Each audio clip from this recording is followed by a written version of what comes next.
Bonsoir Jean-Éric Brana. Bonsoir. Vous êtes maître de conférence à l'université Paris 2, vous êtes spécialiste des États-Unis. Vous avez publié ce livre, Joe Biden, l'homme qui doit réparer l'Amérique. Il y a presque 100 jours, Joe Biden arrivait au pouvoir. À l'époque, c'est un célèbre inconnu, pour reprendre vos mots. Les électeurs connaissent le vice-président d'Obama, connaissent le sénateur, mais pas celui qui s'apprête finalement à les gouverner. Est-ce qu'on a sous-estimé Joe Biden ? Oui, en deux mots, on connaît ce qu'on a lu dans les magazines chez le coiffeur ou chez le médecin. C'est-à-dire, on sait qu'il a perdu sa femme et sa fille très jeune, et sa petite fille, c'était un bébé, et on sait qu'il a perdu son fils un petit peu plus tard d'un cancer. Donc on connaît ces drames. Mais c'est à peu près tout ce qu'on sait de Joe Biden, parce qu'en réalité, s'il est à des postes importants, très souvent. Il a été le plus jeune sénateur élu, même pas 30 ans, alors que la Constitution dit qu'il faut avoir 30 ans pour être élu. Il a été président de la Commission justice, président de la Commission des affaires étrangères, il a été vice-président des États-Unis, mais en même temps, c'était quand même Barack Obama, donc on s'occupait de celui d'à côté et pas de lui. Et effectivement, il est toujours un pas en arrière, donc c'est pour ça qu'il est célèbre, mais inconnu. Les gens ne se sont jamais intéressés réellement à lui. Jusqu'à aujourd'hui, 100 jours plus tard. Ouais. Alors, on connaissait quand même aussi son âge, un peu avancé. Il a même été surnommé par Trump et son camp Sleepy Joe, Joe l'endormi. On s'est trompé, évidemment. Est-ce qu'il a surpris même jusque dans son camp ? Alors là où il a surpris, c'est qu'il est peut-être un peu plus révolutionnaire qu'on aurait pu le penser. En réalité, c'est un homme qui a toujours voulu le changement par petites touches. C'est un ultra modéré, c'est-à-dire qu'il travaille avec l'autre camp, on le disait, très républicain compatible. Oui. Et puis, tout d'un coup, il s'en moque d'être modéré. Il y va, et il y va même très loin. Écoutez, aujourd'hui même, il annonce que les entreprises qui travaillent pour le niveau fédéral devront payer leurs employés 15 $ de l'heure, c'est-à-dire le double du salaire minimum. C'est exactement ce que demandait Bernie Sanders. Là, on s'accroche, on met la ceinture de sécurité, on dit qu'est-ce qui se passe ? Il a tellement accéléré, ça va vraiment très vite. C'est un président progressiste, finalement, c'est un président de gauche ? Il a toujours été progressiste, mais ça dépend de ce qu'on appelle progressiste. Et aux États-Unis, aujourd'hui, progressiste, c'est pour ceux qui vont beaucoup plus loin. Or, il y a bien monsieur et madame plus par rapport à lui. Bernie Sanders, j'en parlais, ouais. Alexandria Ocasio-Cortez, une jeune députée qui fait beaucoup parler d'elle, sont beaucoup plus progressistes que lui. Mais c'est vrai qu'il reprend ces idées démocrates qui sont là depuis très longtemps. Il a l'intention de dérouler un programme. En réalité, son âge est un avantage, parce que comme il ne se représentera très certainement pas, il n'a pas la pression de la popularité. Donc il y va. C'est quoi la méthode Biden ? C'est le sérieux, c'est le travail, c'est le premier de la classe, donc c'est pas très vendeur en réalité, mais ça marche. Il s'est entouré de gens comme lui, des premiers de la classe qui... Très volontariste finalement, oui, c'est ça. C'est l'autorité aussi, bien sûr.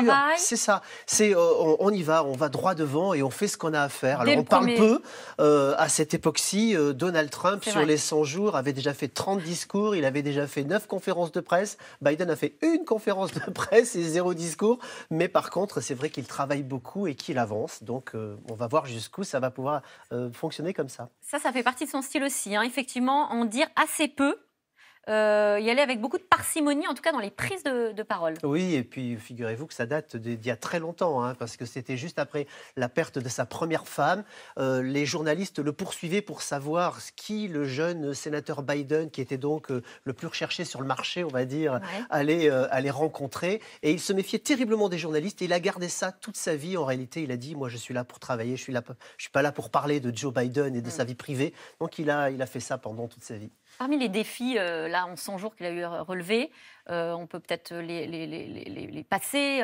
Il y a quand même évidemment la crise sanitaire qu'il a pris à bas-le-corps. Pour le coup, au-delà finalement de ses objectifs, des espérances. On peut le dire rapidement, 4 crises, il les avait identifiées lui-même, crise sanitaire, crise économique, crise environnementale et crise sociale. Et c'est vrai qu'il a dit qu'il se concentrait d'abord sur les 2 premières, la crise sanitaire et la crise économique qui vont ensemble, on a bien compris. Et Trump s'en souvient puisqu'il était très en avance du côté économique et que c'est bien la crise sanitaire qu'il a mis par terre. Sur la crise sanitaire, il avait annoncé 100 millions de vaccinés en 100 jours. Bien écoutez, on en est à 210 millions en un petit peu moins de 100 jours. Donc c'est vrai que c'est de ce côté-là extraordinaire. Ça, c'est de la stratégie ou c'est une efficacité redoutable ? C'est une efficacité redoutable. Parce qu'on peut aussi donner des objectifs un peu en deçà pour valoriser ensuite des objectifs qu'on dépasse. Non, je crois qu'il ne savait pas lui-même qu'il irait aussi loin, mais ce qu'il a fait, c'est qu'il a mis les moyens. On a suffisamment reproché à Donald Trump de ne pas avoir mis les moyens du fédéral et d'avoir expliqué que c'était au gouverneur de le faire. Non, c'était bien au président des États-Unis de le faire en prenant la FEMA, c'est un organisme qui s'occupe de secours d'urgence, en mettant l'armée pour organiser tout ça. Vous savez, les Américains savent très bien faire. Hein. Quand on va dans un parc, par exemple, américain, on voit comment on est garé au bon endroit et qu'on ne va pas ailleurs. Ça, ils sont très forts pour ranger tout ce qui va dans les bonnes cases et puis pour mobiliser l'appareil de production pour pouvoir produire des vaccins. Tout ça, Joe Biden l'a fait avec l'autorité du président des États-Unis. Vous voyez que ça marche. Et avec la force de frappe économique. Absolument. Alors l'économie derrière est en train de repartir. 300 000 emplois créés dès le premier mois, 960 000 dès le deuxième. Et Janet Yellen, qui est la secrétaire au Trésor, annonce déjà le plein d'emploi pour la fin de l'année. Rendez-vous compte. Donc il a fait redescendre le chômage à 6% et on s'attend effectivement à ce que l'économie reparte très rapidement aux États-Unis. 2 000 milliards de dollars pour le plan de relance.